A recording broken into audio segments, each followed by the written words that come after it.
Metal Slug!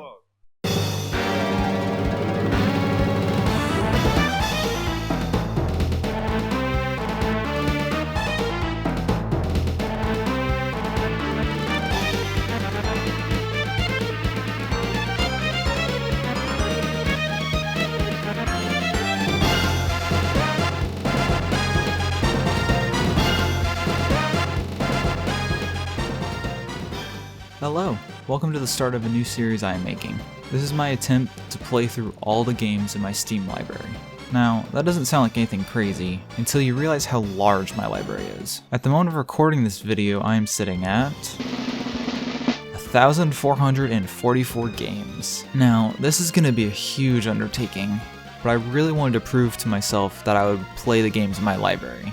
Every game along this journey is going to be different, of course, so some will take longer than others. That being said, the criteria for beating the games will range as well. This first game in the series is none other than the original Metal Slug from 1996. I decided that having a shorter game be the intro to this series would allow me to get back into the swing of things as far as content creation goes. Also, I have played a fair amount of this game over the past couple years, so I am somewhat knowledgeable. Okay, enough blabbering. Let's go ahead and start this first video. So Metal Slug is a run and gun shooter from the mid-90s released by SNK. This port over to Steam was released in 2015. The main point of this game, along with similar run and gun games, is to run to the right and shoot all the enemies on screen. This, with a big bad boss at the end, is a staple for these types of games. The controls for this game are tight and super responsive. However, being a game meant for arcades, you will die over and over and over again. The difficulty, even on easy, is quite challenging on your first go around. Now, I personally haven't beaten the game without using a continue yet, and that's after almost 9 hours of playtime. Now, back to the core game. There are 6 main levels to beat with a boss at the end of each. To get there, you must face an onslaught of soldiers, helicopters, and tanks. And of course, it's a one-hit death. But that goes for most enemy soldiers too. There are a few options for firepower. There's a handy pistol, grenades, there's a machine gun, rocket launcher, flamethrower, tank, and of course, the shotgun. The weapons are all fun to use, and experimenting makes the game quite enjoyable on multiple playthroughs. Now, speaking of playthroughs, let's talk about how one normally goes. Level 1, the ruins. You parachute in front of a huge statue and are greeted with a ton of soldiers. Now, running to your right, you'll eventually find a machine gun in a crate, and you venture forward. After rescuing a few soldiers, you face one of the first real obstacles of the game, the helicopter. It drops bombs onto you, so with some careful dodging, it can be blown up. Once defeated, you continue into the river, where scuba jumping soldiers emerge from the water and throw rockets at you. Too bad they aren't bulletproof. After some more massacre, it's time for the tank, properly named the Metal Slug, of course. In the Metal Slug, you can take up to 3 hits, which will be needed. Now, onward to blowing up houses and committing possible war crimes. After some more damage, it's time for the first boss, the battleship. Not much to say here, as this boss is taken down very quickly with grenade spam. Now level 2 is the train station. At the start, there are some guys trying to enjoy a meal, so they need to die. This is also where we first fight shielded enemies, which can be really annoying. Beyond a few soldiers is an electric trap that insta-kills you, so watch out. Now it's time for justice to reign from above as the parachuters come in. Thankfully, just like the scuba jumpers, these guys are going to be Swiss cheese. After they are done messing around, we gotta head for the bridge, which is getting blown up from below.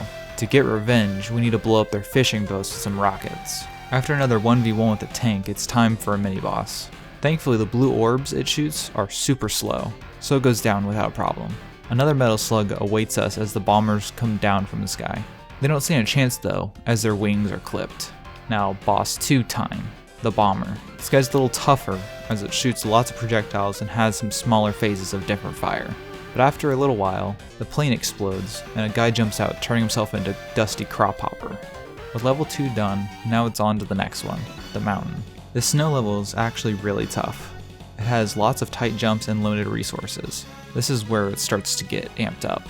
There are some elevators to climb and enemies to fight as usual. There's also a huge gate with a bomb behind it that needs to blow. After some finessing, the structure is gone.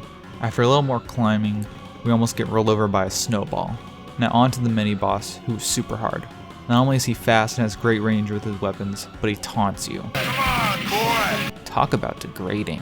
After a tough fight, we move into town. Here, we get our hands on another shotgun and can clean up this mess. Now it's time for another war crime, and blow up a building with people inside. How lovely.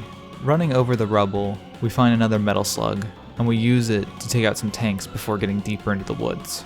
Now it's time for the boss, this huge tank that farts. This guy isn't too bad if you still have the metal slug and grenades, but it can be tricky without them. Dealing with the stench, we move on to the 4th level, the city. It opens pretty quickly with several enemies and a cheeky metal slug at the start if you jump on top of the bomb. Now inside the building we are swarmed by soldiers jumping on us. These guys are pretty pesky. Outside we deal with lots of armored vehicles. Thankfully, the metal slug and shotgun are super helpful. Now we are at the dual boss, the 2 steamrolling tanks. This is a unique fight as you navigate a top and bottom plane, but as many bosses, grenades are no match for them. Level 5, the civilized city. Now we bring the war crimes to the public. It would be rude just to hurt the soldiers after all. Through the streets we trudge over cars and plenty of soldiers. Some bombers try and stop us, but to no use. There is an armored wall we must take down and things can get hairy there. After another wall, it's time for the boss, the death trap. This thing shoots projectiles everywhere, from missiles, bombs, and flames. It gets real crazy. Getting underneath it and using grenades would do the trick, of course. Now the final level, the base. We arrive in the jungle where these guys are just throwing themselves at us. They are getting pretty desperate now. After some melting we get to another top and bottom platform, and this gets hectic quick. Some scrambling gets us out of there and to the end of the platform. Here, the guy from level 2, Dusty Crophopper, gets his revenge and blows up the platform we are standing on, alongside a bunch of prisoners of war. I'm at least glad that we aren't the only ones committing war crimes here. Thankfully, a boat is waiting underwater for us and emerges. There's a gun attached to the boat that we can use, but it's very awkward, so I don't recommend it. This autoscroller throws so much our way, it can be very hard to get through this unscathed. We eventually come across a platform that we destroy. After a little while longer on the boat, we blow up a second platform and get to shore. Now, the remaining kamikaze fighters jump at us and the final wave of enemies try to stop us. Now it's time to rematch Dusty and his helicopter. There's a pretty cheeky spot on the stairs that you can just lay into him. However, that doesn't always work and you might have to fight fair. He has a pretty good range of attacks and can be a challenging boss. After a good while of fighting, we make sure he can never race again and must go back to farming or something. I don't know, I haven't seen planes. And that's the final boss of the game. Mission all over. I had a lot of fun with this game. It was challenging but fair. It may not have a ton of replay value for some people, but I think it is totally worth checking out, even not on Steam. As far as difficulty goes, I played a lot of this game on easy difficulty, as the other difficulties only really added extra health to bosses and armored vehicles. Now, I believe that this game could be even more fun with another player, but I never played with another person during my Steam experience, so it might suck. If you were to purchase this game on Steam, it would cost you $7.99 US or $12.99 for a 2-pack to play with a friend. I would wait for a sale closer to $5 for this, as many people will probably be content after one playthrough, which is about 30 minutes long. Other Steam features include 15 achievements, remote play, leaderboards, and the also important Steam trading cards. There are 9 in this set. After my 9 hours of playing, I got 13 out of the 15 achievements, the missing being completing the game without continuing and playing multiplayer. Now that wraps up the first video in this long series, granted that I continue making episodes for all the games that I play, which I hope I can manage to do.